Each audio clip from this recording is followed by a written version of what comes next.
Muchos recordarán, y si no lo recuerdan se los recuerdo yo, que durante el pontificado de San Juan Pablo II, un obispo francés, Monseñor Marcel Lefebvre, creó un cisma dividiendo a la Iglesia al nombrar sin autoridad canónica a 4 obispos. Esos 4 obispos son los que constituyeron y constituyen hasta ahora el cisma lefebrista, que está fundamentalmente consolidado en torno a la Sociedad Sacerdotal de San Pío X.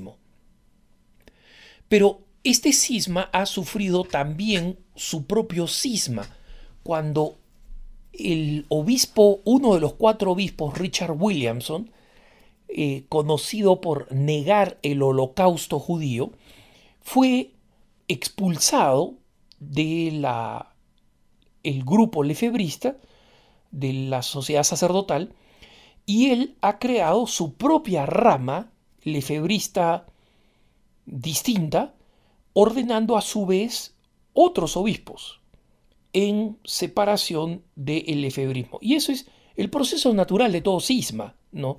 Está hecho para pulverizarse. Esa es la naturaleza propia de todo cisma.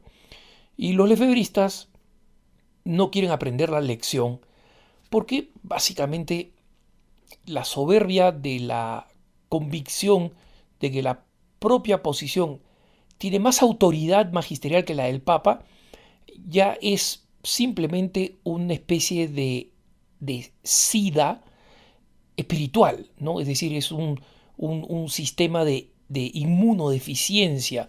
No son capaces de reconocer y rechazar el error y la obcecación, ¿no? Pero no me interesa hablar ahora de los lefebristas, sino específicamente del hecho de que algunos cristianos, supongo filolefebristas o lefebristas, me hayan dicho que el obispo Richard Williamson, es decir, este que ha negado el holocausto, que el holocausto haya ocurrido, que simplemente todos los ataques contra Richard Williamson son en realidad una campaña de desprestigio parecidas al recurso a las cruzadas y el recurso a el recurso a la Inquisición para agredir a la Iglesia, ¿no? Y que como católicos, me decía uno de ellos, tenemos el deber de reconocer la verdad histórica. Y esto lo dice este señor porque ha leído pues un par de paginitas de internet, ya un par no, digamos 8, ¿ok? O 12, porque hay abundantes locos que supuestamente ofrecen información que corrobora, entre comillas, que el holocausto judío no aconteció. Este argumento yo ya lo había leído hace muchos años en un libro de origen fascista que leía los inicios de mi conversión, publicado en España, y que se llamaba El drama de los judíos europeos. Y hacían todas estas matemáticas, son los argumentos que los he vuelto a ver repetidos, de cómo en realidad no murieron 6 millones de judíos, sino que murieron 200 y tantos mil, y que los judíos se encargaron de exagerar los números, que es imposible, los argumentos que ya he escuchado, es imposible que en los campos de concentración, con el índice de muertes que existía, las cámaras de gas, los hornos crematorios, etcétera, simplemente no hubiera habido capacidad para procesar la matanza en 5 años de toda esa cantidad de gente.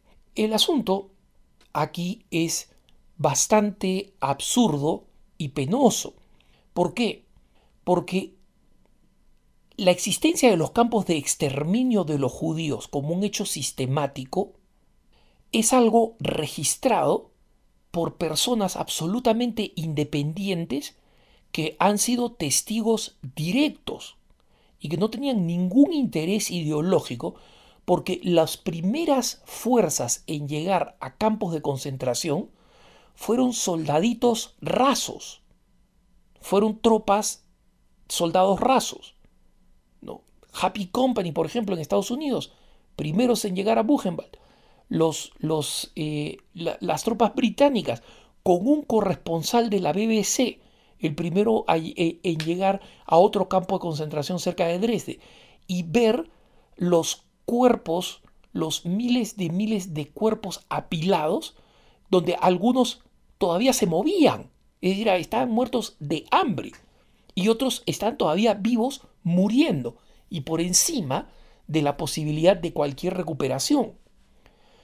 Entonces, cualquiera que diga que el holocausto no ha existido es una persona absolutamente cegada por el antisemitismo. Absolutamente cegada. Pero cegada completamente porque los hechos son incontrastables. Los campos de concentración no fueron inventados, no son un complot de algunos perversos que quisieron crear un drama inventado.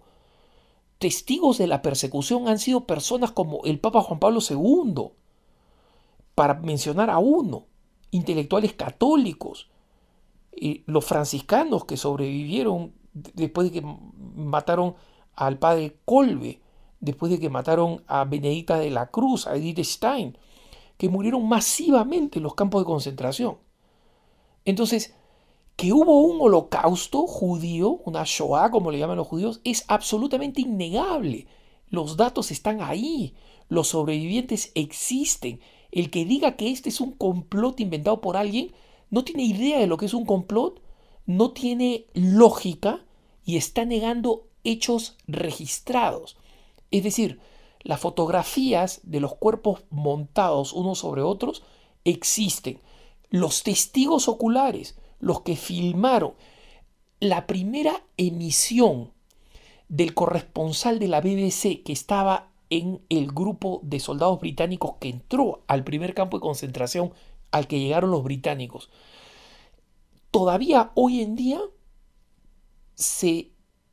existe una grabación registrada de ese envío que se registró en carbón, es decir, en un disco, ¿no? Porque no había todavía cintas magnéticas de grabación.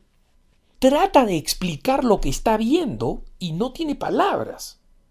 Solamente para ponerles un ejemplo. Entonces, la persona que me está insinuando que el holocausto es una mentira, ¿no? Y que dice que tenemos que examinarla por el compromiso que tenemos los católicos con la verdad, está hablando con una lengua viperina, separada, en dos direcciones. Porque por un lado dice que los cristianos tenemos que obedecer y escuchar la verdad y conocerla, y por otro lado la está negando a priori en base a una serie de teorías de la conspiración. Entonces, existe un antisemitismo rampante que culpa a los judíos de cosas que no han cometido. Y parte de ese antisemitismo es decir que los judíos han inventado el holocausto. Eso es absurdo. Que hayan habido grupos políticos al interior del judaísmo que hayan aprovechado, maximizado, exagerado o incluso denigrado a la Iglesia Católica con el holocausto como si fuera culpa de la Iglesia Católica cuando también todos los registros históricos demuestran lo contrario, ese es otro problema. Es un problema desagradable y es un problema que deshonra incluso a las víctimas mismas del holocausto cuando son aprovechadas especialmente por los judíos seculares para atacar a la Iglesia Católica. Sobre eso no hay ninguna duda. Y yo he sido muy duro con otros programas y mencionándolos por nombres, como por ejemplo el rabino Abraham Foxman, que tiene un odio personal, sistemático, metódico a la Iglesia Católica. Y utiliza el holocausto como una justificación que él culpa directamente a la Iglesia Católica y al pontificado, sin argumentos históricos y con una campaña puramente ideológica. Entonces, yo no desconozco eso. Pero negar que el nazismo tuvo una campaña sistemática, organizada, orgánica, metódica, para matar de forma espantosa a los judíos después de explotarlos físicamente, eso es innegable, absolutamente innegable. Y que el número de judíos que fueron trasladados de todos los rincones a los que llegó la Wehrmacht, el ejército alemán, y el esfuerzo que se hizo en algunos lugares para ocultarlos, para protegerlos, para dispersarlos, para sacarlos de la atención del ejército nazi, eso está por encima de cualquier duda. Es decir, hay que tener la misma ceguera para decir que las Torres Gemelas no se derribaron nunca, que el 9/11 nunca pasó, que las torres están ahí, solo que no las vemos, ¿no? O peor todavía, las ve el que dice que están ahí y que todos los demás estamos confundidos y no las podemos ver porque estamos locos. Es ese mismo grado de locura. Y ya hay que dejarlo atrás. Eso hay que dejarlo atrás. Esa es una vergüenza personal que va a tener que cargar una persona como el obispo Williamson, y que habla también de el profundo error de juicio de Marcel Lefebvre al ordenarlo obispo. Pero ese es otro problema. Que tengas un buen día.